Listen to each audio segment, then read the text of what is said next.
अंदर की खबर दोस्तों आपको बताते चले, एक ऐसी जंग जिसको न सुपर पावर रोक सकी ना ही पूरा यूरोप रोक सका। प्राइम मिनिस्टर नरेंद्र मोदी के यूक्रेन में कदम पड़ते ही रूस ने बहुत बड़ा ऐलान कर दिया है कि जब तक prime minister Narendra Modi Ukraine रहेंगे, रूस ना तो कोई छोटा ना ही कोई बड़ा हमला, किसी भी किस्म का हमला जो है यूक्रेन पे नहीं करेगा। दोस्तों कितनी बड़ी डेवलपमेंट है कि देखिए कि प्राइम मिनिस्टर नरेंद्र मोदी की लीडरशिप को एशिया में तो माना जा रहा है, लेकिन ग्लोबली जो है अब दुनिया जो है उनकी लीडरशिप से बहुत ज़्यादा मुतासिर हो रही है। और ये दौरा क्या वाकई रशिया और यूक्रेन की जो है वॉर को जो है ख़त्म कर देगा, क्योंकि इनके साथ मौजूद हैं डॉक्टर एस जयशंकर, इसके साथ साथ अजीत डोवाल, दो बहुत ही बड़ी personality prime minister Narendra Modi के साथ यूक्रेन में मौजूद है। और when you begin partnership, strategic partnership, and you began some dialogue, I think that you don't need to lose time and do big pauses. And that's why I think it will be good to meet together again. एक बात important है कि Zelensky ने ये कहा है कि आपका बड़ा असर-ओ-सुख है, आपके बड़े अच्छे दोस्त हैं, आप जंग रुकवा सकते को बात की है। कैसे देखते हैं आप इस दौरे को? What do you make of that doctor साहब? का है कि वॉर जो है अब वो वॉर की दुनिया नहीं है, अब हमें पीस चाहिए, हमें डेवलपमेंट की तरफ जो है ना मूव करना है। ठीक है जी, अब वो जो वॉर होनी है उसमें तो हम बहुत पीछे हैं, सॉरी टू से, और इंडिया हमें मार दे चुका है। अब वॉर होनी है, साइबर वॉर है, तो हम साइबर वॉर में कहाँ हैं? हमारी तो अपने लाहौर बोर्ड की वेबसाइट है वो किसी ने हैक कर ली है। ठीक है जी, ये हमारी वेबसाइट्स हैं, हमारी इवन के बड़ी सेंसिबल वेबसाइट्स हैं, and they are being hacked by the Indians, और वो उनके नॉर्मल पीपल हैं जिन्होंने हैक कर ली हैं। तो साइबर वॉर के अंदर हम बहुत पीछे हैं। अगर तरक्की करनी है तो मेरे ख्याल से अब मिसाइल नहीं चाहिए, we don't need such missile, हमें चाहिए तो एक्सपर्ट्स चाहिए, हमें चाहिए जो साइबर अटैकर्स बैठे हों जो उनके साथ मुकाबला करें। कहते हैं कि अगर दुश्मन का मुकाबला करना है तो दुश्मन के मुकाबले में मद्दे मुकाबला आया जाता है, फिर उस जैसे हथियार लेके मैदान में आया जाता है। अपनी कौम के लिए तो मोदी मेरा ख्याल है एक बेस्ट लीडर है। उसने अपने आप देखें मोदी के टेन्योर में ही इंडिया ने बहुत ज़्यादा ग्रो किया है, उनकी इकोनॉमी बहुत ज़्यादा वास्ट हो गई है, IT इंडस्ट्री ये वो, तो अपनी कौम के लिए तो वो एक बेहतरीन लीडर है। लेकिन वज़ीर आज़म को अपने कौम के लिए अच्छा होना चाहिए। बिल्कुल बिल्कुल, और वो अपनी कौम के लिए स्टांस लेता है, स्टैंड भी लेता है, और जहाँ पे अपनी उनकी फॉरेन पॉलिसी देखें कितनी स्ट्रॉन्ग है, जहाँ पर कोई इंटरप्ट करने की कोशिश करता है वो कहते हैं कि नहीं ये हमारा अंदरूनी मामला है, आप इसमें नहीं बोल सकते। हेलो दोस्तों, जैसा कि आपने हाईलाइट में देखा, भारत के प्रधानमंत्री नरेंद्र मोदी पोलैंड के दौरे बाद शुक्रवार को 24 अगस्त को यूक्रेन पहुंचे और उन्होंने राष्ट्रपति व्लादिमीर ज़ेलेंस्की से मुलाकात की। दोनों नेताओं ने हाथ मिलाया। फिर नरेंद्र मोदी ने यूक्रेन के राष्ट्रपति को गले लगे। पीएम मोदी ने ज़ेलेंस्की को भारत के आने का न्योता भी दिया। मुलाकात के दौरान नरेंद्र मोदी ने रूस के यूक्रेन के बीच चल रही जंग को ख़त्म करने की भी चर्चा की। प्रधानमंत्री मोदी ने कहा कि समाधान का रास्ता केवल बातचीत और कूटनीति के जरिए निकाला जा सकता है। हमें बिना समय बर्बाद किए इस दिशा में आगे बढ़ना चाहिए। दोनों पक्ष के इसलिए संकट से बाहर निकलने के लिए एक साथ बैठना चाहिए। उन्होंने ज़ेलेंस्की को रूस से बातचीत करने की गुजारिश की। तो दोस्तों चलिए देखते हैं इस वीडियो पर पाक मीडिया का रिएक्शन क्या आता है, इस वीडियो पर उनका क्या कहना है। देखिए, इसके बारे में दो नैरेटिव आ रहे हैं। एक जो मोदी भक्त हैं उनके तरफ से नैरेटिव आ रहा है कि this is a genius move, कि बहुत ज़बरदस्त बैलेंसिंग मूव, इंडिया जैसा बैलेंस कर। देखिए, जब इंडिया बैलेंस कर रहा था तो वो रशिया और यूक्रेन को नहीं कर रहा था, वो रशिया और वेस्ट को बैलेंस कर रहा था। कि वो अमेरिका के करीब भी जा रहा था क्वाड के थ्रू और स्ट्रेटेजिक पार्टनर, और फिर रशिया से तेल भी खरीद रहा था और रशिया को कंडेम नहीं किया, अभी तक नहीं किया इंडिया ने। जो एक दो स्टेटमेंट जो मोदी ने किए हैं, एक स्टेटमेंट ये क्या था, this is not an era of war, लेकिन वो सिर्फ रशिया के लिए है, वो फलस्तीन के लिए अप्लाई नहीं होता। उन्होंने नेतन्याहू को कभी नहीं कहा this is not an era of war. तो वहाँ पे खुद मोदी के डबल स्टैंडर्ड्स नजर आ जाते हैं।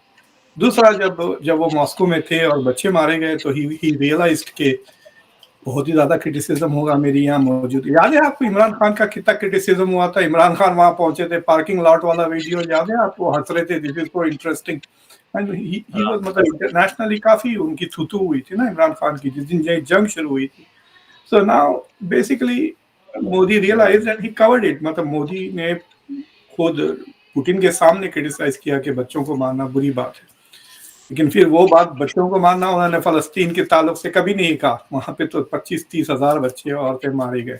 तो anyway, he thinks he is making humanitarian statements and very balance statements. तो इंडिया की मीडिया उसको उछाल रही है कि इट इज डूइंग, कोई क्रिटिसिज्म होता नहीं है, कोई क्रिटिकल थिंकिंग नहीं है इंडिया की मीडिया।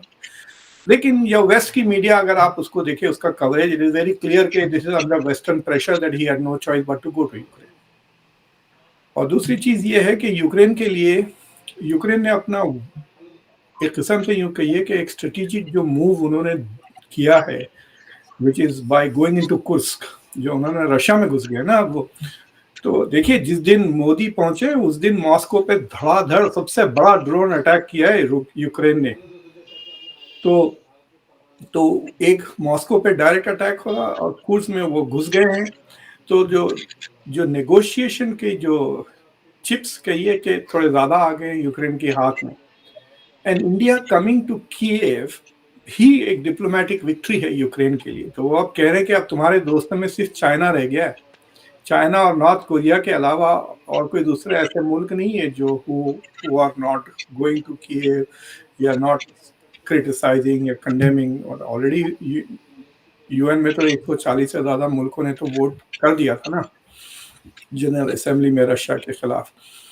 तो इन दैट सेंस यूक्रेन की जो डिप्लोमेटिक ये कह सकते हैं आप जो असॉल्ट हो रहा है रशिया के खिलाफ, उसमें bringing India to Kyiv is a very big victory.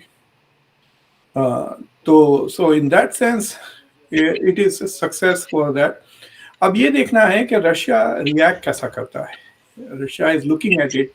Russia को के बारे में और पुतिन के बारे में ज़ेलेंस्की ने काफ़ी नेगेटिव बातें की, आपने सुना होगा प्रेस कॉन्फ्रेंसेस में, सवाल जवाब में, क्रिमिनल, इस तरह के लफ्ज। मोदी ने एक लफ्ज से डिफेंड नहीं किया। यहाँ पे कहते हैं कि हमारा बेस्ट फ्रेंड है, दोस्त है, तो भाई आपके मुंह पे आपके दोस्त की इतनी बुराई हो रही है, आप उनको डिफेंड क्यों नहीं किया?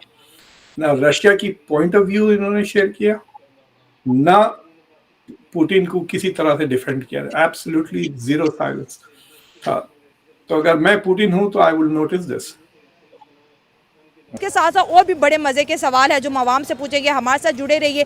जिन फ्रेंड ने अभी तक चैनल सब्सक्राइब नहीं किया, चैनल को सब्सक्राइब करें, वीडियो को लाइक करें, इंस्टाग्राम में ना बिफोर फॉलो। बात होती है आपकी लीडरशिप की, ठीक है। जब भी हम बात करते हैं लीडरशिप में, देखिए इंडिया इस टाइम पे आपके लिए एक प्रोग्रेस्ड कंट्री के तौर पे ऊपर है, जिसको हम डेवलप्ड कंट्रीज कहते हैं। सही है तो सर। जो हर उनकी इनोवेशन देखें आप किसी भी पर्सपेक्टिव में, तो इंडिया हर मैदान के अंदर जो है वो अपनी डेवलपमेंट को और अपने आप को ये परफॉर्मेंस दिखा रहा है, और जिसके पीछे क्रेडिट जो है वो अनडाउटेडली जो है वो नरेंद्र मोदी को जाता है। और इंडियन जो उनकी पॉपुलेशन है वो भी मोदी के ऊपर फ़ख्र करती है। अगर हम बात करें, अब छोटी सी है, इसी के रिलेटेड ही है कि इंडियन करेंसी जो है वो 20 कंट्रीज़ के अंदर चल रही है। अब ये भी देखें ना कि किसी 20 ममालिक के अंदर एक एशियन कंट्री की करेंसी चल रही है, जिससे जाहिर होती है कि उनकी डेवलपमेंट, उनकी सोच, उनका विजन किस कदर ज़्यादा, और उनकी कोलैबोरेशन कैसी है। बात होती है कोलैबोरेशन की, तो वो हर तरह से कोलैबोरेट कर रहे हैं। और जितनी बड़ी इकॉनमी है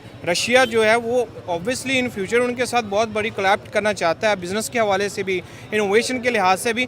तो लीडरशिप, और अगर मोदी साहब वहाँ पे गए तो उनकी बात उनको सुनना पड़ेगी, मजबूरी है उनकी, क्योंकि मोदी की उनको डेफिनेटली ज़रूरत है। अब मोदी को नहीं ज़रूरत, लेकिन मोदी की उनको ज़रूरत है। और इसका तो फायदा ये आ रही है दुनिया में कि दुनिया को अब मोदी की ज़रूरत है।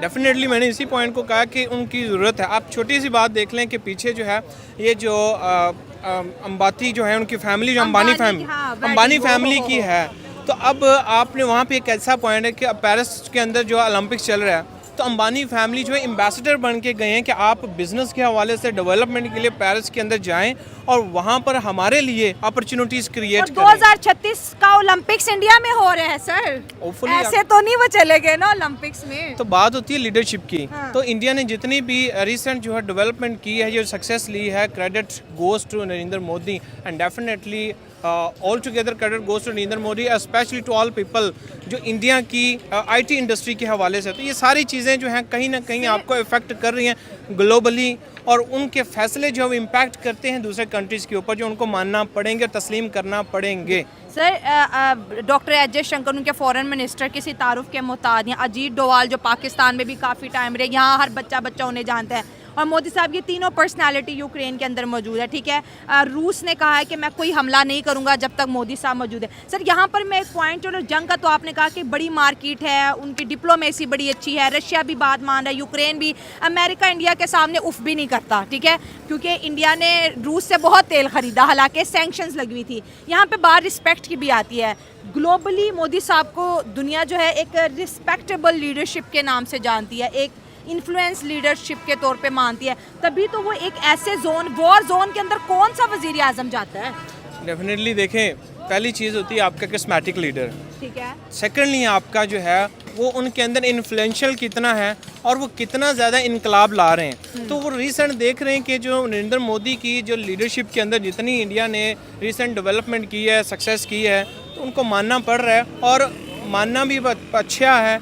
रशिया को अपने ये एक चीज़ ज़हन में क्लियर कर लें कि ये जो कंट्रीज़ हैं ये सिर्फ अपने पर्सनल बेनिफिट्स देखते हैं, और उनको देखने भी चाहिए सर, तभी तो आगे बढ़ेंगे। मोदी से अगर कहीं ना कहीं नज़र आ रहा है और आना भी आ रहा है और बिल्कुल आ रहा है, तो उन्होंने अपने बेनिफिट्स देखने हैं, उनको क्लच करना है, मोदी को कैचअप करना है, एंड दैट्स इट।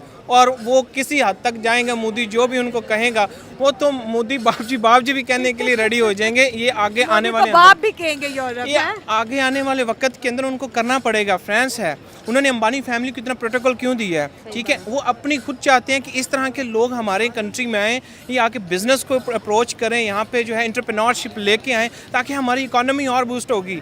तो रशिया जो है, आप जानते हैं, अभी आपने तेल की बात की, हमारे ताल्लुकात नहीं बेहतर हो सके, हमारे सिर्फ ईरान से नहीं तेल खरीद सके, जो जिस बेचारे ने अपनी पाइपलाइन पूरी कर दी है कि भाई मैंने कर दिया। पाकिस्तान अब अगर ईरान के साथ हमारा कॉन्ट्रैक्ट हो जाता है, हमारे मुल्क के अंदर एनर्जी क्राइसिस खत्म, लेकिन अमेरिका की वजह से हम नहीं कर सकते। लेकिन इंडिया पे कोई दबाव नहीं है, इंडिया ईरान से भी तेल खरीद रहा है, रूस से भी खरीद रहा है। हमारा एक प्राइम मिनिस्टर रशिया गया है और वो आज जो है वो जो है ना जी पाबंदे सिलासिल हैं। तो सर फाइन भी तो कितने मिलियन डॉलर भरा था अब आप ये भी देखें कि ये चीज़ें हैं कि जो इन फ्यूचर उन्होंने देखना है हमारी सक्सेस क्या है। हाँ। तो ये जो दोनों कंट्रीज़ की कोलैबोरेशन और स्पेशली जो उन्होंने मोदी की रिस्पेक्ट की है, इससे उनके लिए भी एक क्रेडिट है। और all together once again as a Pakistani without every respective, किसी भी हर तरह से चीज़ को बलाई ताक रखते हुए जो मोदी की लीडरशिप की है वो काबिल तारीफ़ है, उनकी तारीफ़ बनती है। And where he is heading towards, दुनिया को नज़र आ रहा है what actually want to do in future,